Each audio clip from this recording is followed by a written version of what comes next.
Question number 17 जिसमें हमें integration of x into tangent square x into D X को find out करना है। और इसको हम इंटीग्रेशन बाय पार्ट से भी सॉल्व कर सकते हैं, लेकिन अगर हम इंटीग्रेशन बाय पार्ट्स अप्लाई कर ले तो हमारे पास टेंजेंट स्क्वायर एक्स के इंटीग्रेशन के लिए कोई फार्मूला मौजूद नहीं है। तो हम टेंजेंट स्क्वायर एक्स को सेकेंट स्क्वायर एक्स में चेंज करेंगे, क्योंकि सेकेंट स्क्वायर एक्स का इंटीग्रेशन हमारे पास उसका फार्मूला मौजूद है। तो हमारे पास 1 plus tangent square X is equal to secant square X होगा। ये चीज़ हमारे पास ट्रिग्नोमेट्रिक आइडेंटिटी है। और अगर हम इस 1 को राइट हैंड साइड पर शिफ्ट कर ले तो हमारे पास लेफ्ट हैंड साइड में टेंजेंट स्क्वायर एक्स और राइट हैंड साइड में सीकेंट स्क्वायर एक्स माइनस 1 आ जाएगा। यानी हम टेंजेंट स्क्वायर एक्स की जगह सीकेंट स्क्वायर एक्स माइनस 1 भी लिख सकते हैं। तो हमारे पास I is equal to integration of x वैसे ही, तो टेंजेंट स्क्वायर एक्स की जगह secant square x minus 1 into D x. और अभी हम इस x को दोनों के साथ मल्टीप्लाई भी करेंगे, तो integration of x secant square x minus x into 1 हमारे पास x आ जाएगा, तो integration of x into D x, और यहाँ पर भी डी एक्स आ जाएगा। और अभी हम इस पार्ट पर इंटीग्रेशन बाय पार्ट्स अप्लाई करेंगे। तो हमारे पास इंटीग्रेशन बाय पार्ट्स का फार्मूला ये है कि अगर integration of function f multiply by function g हो तो इसका आंसर आ जाएगा function f into integration of function g minus integration of यहाँ पर whole integration of d by D x of f, यानी कि डेरिवेटिव ऑफ f और इंटीग्रेशन ऑफ g, ये चीज़ आ जाएगा। और इधर हमारे पास फंक्शन f x के बराबर और function g secant square x के बराबर होगा। और यहाँ पर हम यूज़ करेंगे पावर रूल, जिसमें integration of x to the power n बराबर होगा x to the power n plus 1 divided by n plus 1। तो यहाँ पर x टू द पावर 1 है, तो हम यहाँ पर n की जगह 1 पुट कर लेंगे। तो i इज इक्वल टू सबसे पहले इंटीग्रेशन बाय पार्ट्स, जिसमें हमारे पास f आ जाएगा, f की जगह तो x हम पुट कर लेंगे, और इंटीग्रेशन ऑफ g की जगह secant square x D x. और हाँ, integration of secant square x हमारे पास टेंजेंट एक्स के बराबर है। फिर आ जाएगा minus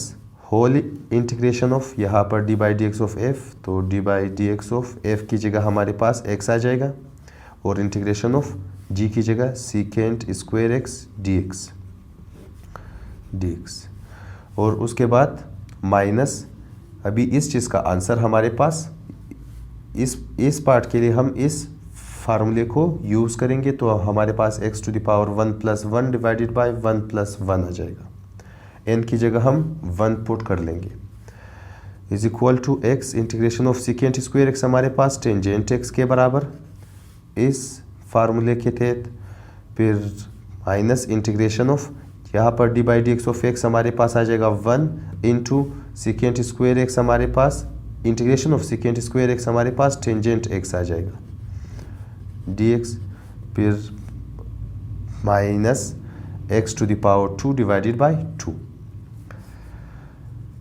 x into tangent x minus, इस चीज़ को हम सिर्फ integration of tangent x into D x भी लिख सकते हैं, माइनस एक्स स्क्वायर बाई 2। और इधर हमारे पास अभी हम इंटीग्रेशन ऑफ टेंजेंट को सॉल्व कर लेंगे साइड पर। तो integration of tangent x D x बराबर होगा integration of sine x divided by cosine x, क्योंकि हमने टेंजेंट की जगह साइन डिवाइडेड बाय कोसाइन लिखा है, और हम टेंजेंट की जगह साइन डिवाइडेड बाय कोसाइन भी लिख सकते हैं, इंटू डी एक्स। और अगर हम इधर अभी हम इसको बाय सब्स्टिट्यूशन भी सॉल्व कर सकते हैं। तो हम इसको सब्स्टिट्यूशन के थ्रू कैसे सॉल्व करेंगे कि हम कहेंगे let u is equal to cosine x, और d by D x of u यानी d by D x of u is equal to d by D x of cosine x. तो इसका answer हमारे पास आ जाएगा d u divided by D x is equal to d by D x of cosine minus sine x के बराबर आ जाएगा। और हम sine x into D x की वैल्यू को फाइंड आउट करना चाहते हैं, तो हम डी एक्स को राइट हैंड साइड पर और इस माइनस साइन को लेफ्ट हैंड साइड पर शिफ्ट कर लेंगे। तो हमारे पास आ जाएगा minus D U is equal to sine x into D x, और हमने डी एक्स को राइट हैंड साइड पर शिफ्ट कर लिया। तो अभी हम इस चीज़ की जगह जो कि ऊपर है साइन एक्स डी एक्स की जगह माइनस डी यू भी लिख सकते हैं, और नीचे जो कोसाइन एक्स है उसकी जगह हम u लिखेंगे। तो हमारे पास ये चीज़ आ जाएगा is equal to integration of, ऊपर आ जाएगा माइनस डी यू और नीचे आ जाएगा u, और हम इस माइनस को बाहर भी शिफ्ट कर सकते हैं। तो हमारे पास आ जाएगा माइनस इंटीग्रेशन ऑफ, इसको हम भी लिख सकते हैं 1 by you into D you, और इसका आंसर हमारे पास आ जाएगा log ऑफ u, और उसके साथ ये माइनस का साइन भी। तो हमारे पास आंसर लास्ट में आया है माइनस log ऑफ u, और u की जगह हम अगर फिर से u की कीमत को पुट कर ले तो हमारे पास u की जगह कोसाइन x आ जाएगा। ये चीज़ यानी कि integration of tangent x minus log of cosine x के बराबर है। तो अभी हम integration of tangent x dx की जगह minus log of cosine x लिखेंगे। Thus i is equal to हमारे पास x into tangent x minus integration of tangent x की जगह minus log of cosine x आ जाएगा, फिर minus X square divided by 2 वैसे ही। तो अभी हमारे पास लास्ट में आंसर आ जाएगा x इंटू टेंजेंट x, यहाँ पर minus into minus plus log of cosine x, फिर minus X square divided by 2, यहाँ पर हम प्लस सी भी लिखेंगे। यही हमारे पास फाइनल आंसर होगा। क्वेश्चन नंबर 18, जिसमें हमें integration of e to the power ax into cosine of bx into dx को फाइंड आउट करना है। तो इसके लिए हम सबसे पहले इंटीग्रेशन बाय पार्ट्स इस्तेमाल करेंगे, और इंटीग्रेशन बाय पार्ट्स इस्तेमाल करने के लिए हमें आइलेट रूल को यूज़ करना होगा, जिसमें हमारे पास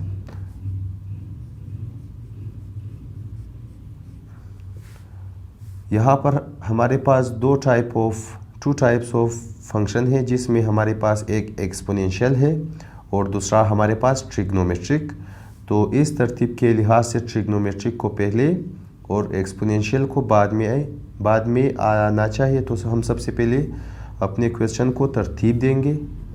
इंटीग्रेशन ऑफ कोसाइन bx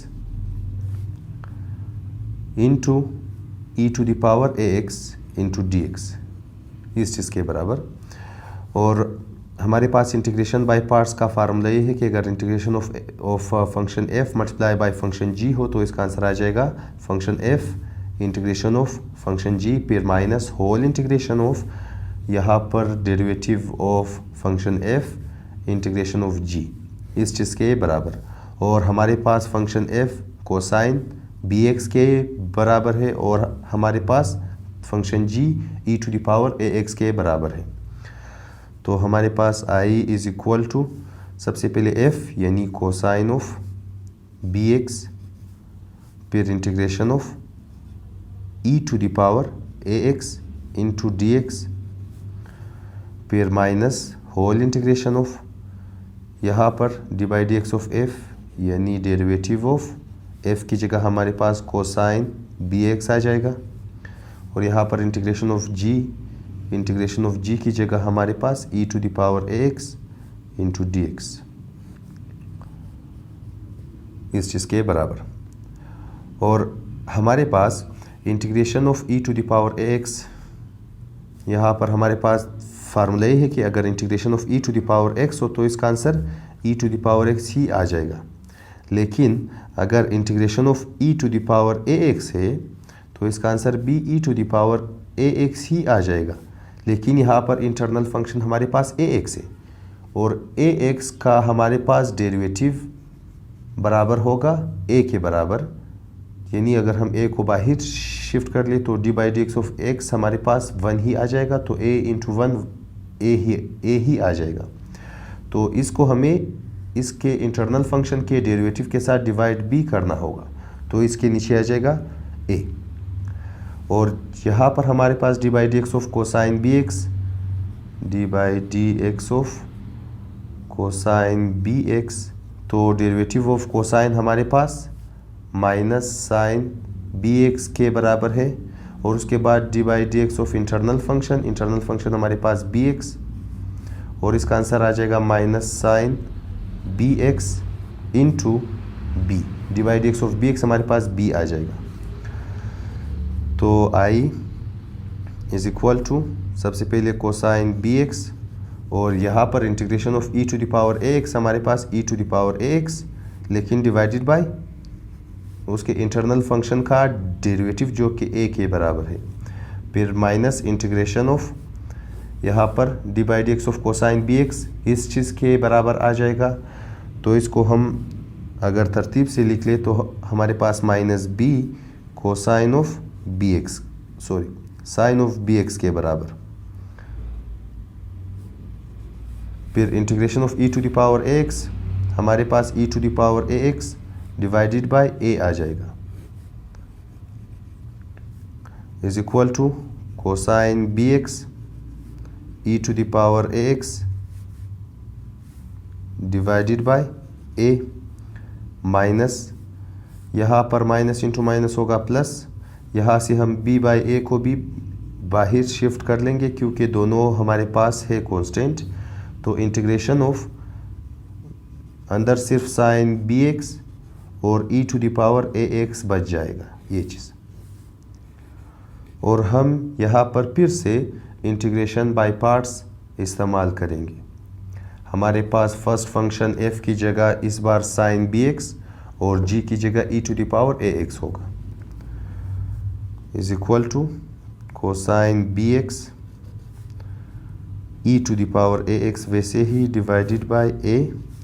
फिर प्लस b/a, फिर यहाँ पर आ जाएगा ब्रैकेट। तो सबसे पहले फंक्शन f की जगह साइन bx और इंटीग्रेशन ऑफ g की जगह e to the power ax into dx, फिर माइनस होल इंटीग्रेशन ऑफ यहाँ पर d/dx ऑफ साइन bx, क्योंकि f की जगह हमारे पास साइन bx है, और इंटीग्रेशन ऑफ g की जगह e to the power ax into dx, यहाँ पर भी dx आ जाएगा, और ये last bracket closed, is equal to cosine bx e to the power ax divided by a plus b/a, यहाँ पर साइन bx वैसे ही, यहाँ पर integration of e to the power ax फिर से e to the power ax divided by a आ जाएगा, फिर आ जाएगा minus integration of d/dx of sine bx, हमारे पास साइन का डेरिवेटिव होगा कोसाइन bx इंटू b, क्योंकि उसके इंटरनल फंक्शन का डेरिवेटिव आ जाएगा b, बिल्कुल इसी तरीके से जहाँ पर हमने कोसाइन bx को सॉल्व किया था। और यहाँ पर integration of e to the power ax फिर से आ जाएगा, लेकिन डिवाइडेड बाय a। इंटीग्रेशन में हम उसके इंटरनल फंक्शन के डेरिवेटिव से डिवाइड कर लेंगे, और डेरिवेटिव में हम इंटरनल फंक्शन के डेरिवेटिव से उसको मल्टीप्लाई कर लेंगे आंसर को dx, इज इक्वल टू, अभी हम इस b/a को इस टर्म और इस टर्म के साथ मल्टीप्लाई कर लेंगे। तो हमारे पास cosine of bx e to the power ax divided by a वैसे ही, प्लस यहाँ पर b इंटू साइन, तो b साइन bx और e to the power ax और नीचे हमारे पास a इंटू ए आ जाएगा a स्क्वायर, फिर आ जाएगा माइनस, अगर हम b को इस b के साथ मल्टीप्लाई करें, ये b और a हमारे पास कांस्टेंट है, यानी इस चीज़ को हम इंटीग्रेशन के इस पार भी लिख सकते हैं, और b इंटू बी हमारे पास b square divided by a square, क्योंकि a इंटू ए हमारे पास a स्क्वायर आ जाएगा, और इंटीग्रेशन ऑफ यहाँ पर हमारे पास कोसाइन bx और e to the power ax हमारे पास बच गया है इंटू dx। और अगर हम गौर कर ले तो ये पार्ट हमारे पास क्वेश्चन ही है, ये चीज़ या ये चीज़, तो हम इस चीज़ की जगह फिर से i लिख सकते हैं, cosine bx e to the power ax divided by a plus b sine bx e to the power ax divided by a square minus b square divided by a, और इस पूरे की जगह हम i भी लिख सकते हैं। और अभी हम इस चीज़ को लेफ़्ट हैंड साइड पर शिफ्ट कर लेंगे, और इस लेफ़्ट हैंड साइड पर हमारे पास i मौजूद है, तो i यहाँ पर इसका साइन है माइनस, तो इस बार जब शिफ्ट होगा तो प्लस b स्क्वायर, यहाँ पर a स्क्वायर है, b square divided by a square i is equal to, यहाँ पर हमारे पास cosine bx e to the power ax divided by a plus b sine bx e to the power ax divided by a square. और अभी हम इन दोनों को solve कर लेंगे रफ वर्क में, तो हमारे पास i plus b square divided by a square i is equal to, यहाँ से हम i को कॉमन निकालेंगे तो हमारे पास इस i की जगह 1, और यहाँ से b square divided by a square हमारे पास बच जाएगा। और अभी हम अगर इन दोनों का एलसीएम ले ले तो i इंटू यहाँ पर 1/1 है, 1 और a स्क्वायर का एलसीएम a स्क्वायर, और a स्क्वायर डिवाइडेड बाय 1 आ जाएगा a स्क्वायर, और a स्क्वायर को हम 1 के साथ मल्टीप्लाई कर लेंगे तो a स्क्वायर, और अगर हम a स्क्वायर को a के साथ डिवाइड कर ले तो उसका आंसर आ जाएगा 1, और 1 इंटू बी स्क्वायर फिर से b स्क्वायर ही आ जाएगा, यानी लेफ्ट हैंड साइड का आंसर ये चीज़ आ जाएगा। तो यहाँ पर हम लिखेंगे i into a square plus b square divided by a square is equal to cosine bx e to the power ax divided by a plus b sine bx e to the power ax divided by a square. अभी हम सबसे पहले इस a को right hand side पर shift कर लेंगे, सबसे पहले मैं इसी लाइन को फिर से लिख लूँ, a square plus b square divided by a square is equal to cosine bx e to the power ax divided by a plus b sine bx e to the power ax divided by a square. तो यहाँ पर a square हमारे पास divide हो रहा है, जब इसको हम राइट हैंड साइड पर शिफ्ट कर लेंगे तो ये जाकर इन दोनों फ्रैक्शंस के साथ मल्टीप्लाई होगा, तो i into A square plus B square वैसे ही इज इक्वल टू, यहाँ पर a square into cosine of bx e to the power ax divided by a, फिर प्लस a स्क्वायर और उसके बाद b sine bx e to the power ax divided by a square. यहाँ पर एक a और एक a हमारे पास कैंसिल, यहाँ पर दोनों हमारे पास कैंसिल, तो i into A square plus B square is equal to, यहाँ पर हमारे पास एक a बच गया था तो a cosine of bx e to the power ax, फिर प्लस यहाँ पर हमारे पास b sine bx e to the power ax आ जाएगा, और ये ब्रैकेट i के साथ मल्टीप्लाई हो रहा है। अगर हम इसको राइट हैंड साइड पर शिफ्ट कर ले तो वो जब राइट हैंड साइड पर शिफ्ट होगा तो दोनों फ्रैक्शन तो इन दो के साथ डिवाइड होगा। तो a cosine of bx e to the power ax divided by a square plus b square, और यहाँ पर b sine bx e to the power ax divided by a square plus b square, और यहाँ पर हम plus सी भी लिख सकते हैं क्योंकि हमारे पास इंटीग्रेशन साइन अभी ख़त्म हो चुका है। तो यही हमारे पास आंसर है। या फिर अगर हम इसी आंसर में से अगर हम जो भी चीज़ें हैं उसको कॉमन निकालें तो इसको हम एक सिंप्लीफाइड फॉर्म में भी लिख सकते हैं। तो ऊपर हमारे पास e to the power ax है कॉमन, तो e to the power ax हमारे पास आ जाएगा कॉमन, और नीचे से a square plus b square, यहाँ पर भी a square plus b square, तो यहाँ पर नीचे a square plus b square आ जाएगा, और ब्रैकेट में हमारे पास वो चीज़ें आ जाएंगी जो कि बाकी रह गए हैं। तो यहाँ पर हमारे पास a और कोसाइन bx आ जाएगा, a कोसाइन bx, और प्लस यहाँ से हमारे पास b साइन bx आ जाएगा। ये भी हमारे पास आंसर हो सकता है।